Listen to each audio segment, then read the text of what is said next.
दोस्तों, कुछ हो या न हो, लेकिन एक सवाल हर किसी के मन में होता ही है कि आखिर मोटिवेशनल स्टोरीज पढ़ने का या सुनने का क्या फायदा।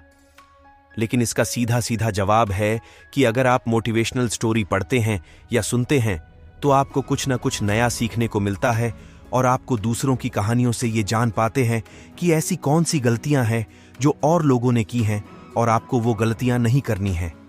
इसलिए आज हम आपको कुछ ऐसी ही कहानियां बताएंगे जिनमें आपको कुछ न कुछ नया सीखने को मिलेगा।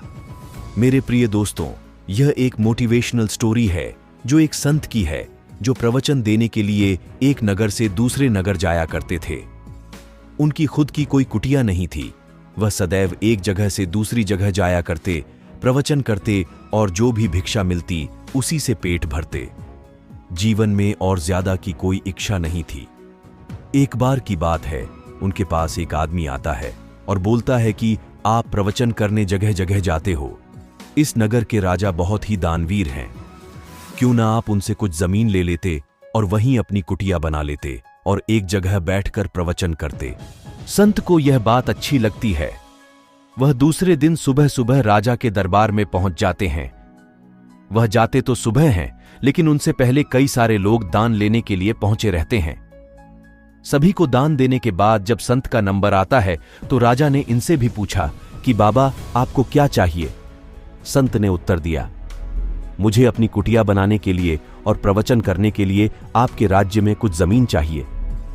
राजा ने कहा, आपने इतने पुण्य का काम हमारे राज्य में चुने हैं, ये तो हमारे लिए बहुत गर्व की बात है। बताइए, आपको कितनी जगह चाहिए? राजा का यह प्रश्न अब संत को भ्रम में डाल रहा था। वह सोच में पड़ गए कि 1 बीघा जमीन ठीक रहेगा। फिर विचार आया कि 2 बीघा ले लेते हैं, जिसमें कुछ पेड़ भी लगा लेंगे।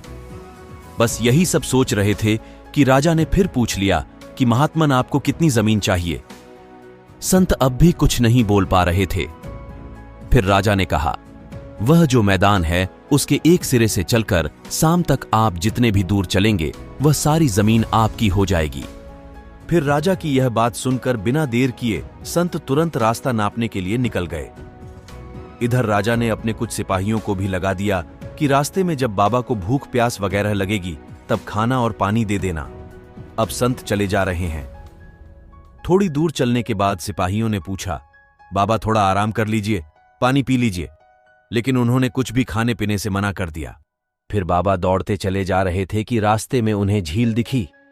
उन्होंने सोचा, आश्रम में तो झील जरूरी है। उन्होंने दौड़ते हुए झील के भी चक्कर लगाए। उनको राजा की बात भी याद आई कि शाम के पहले पहुंचना भी है, इसलिए वह दौड़ लगाने लगे।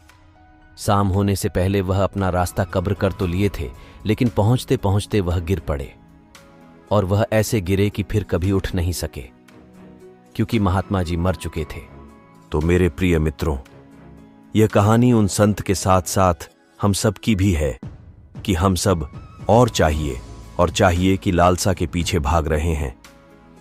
लेकिन हम यह भूल चुके हैं कि असल में जिंदगी दौड़ने भागने का नहीं, असल जिंदगी तो जीने का नाम है।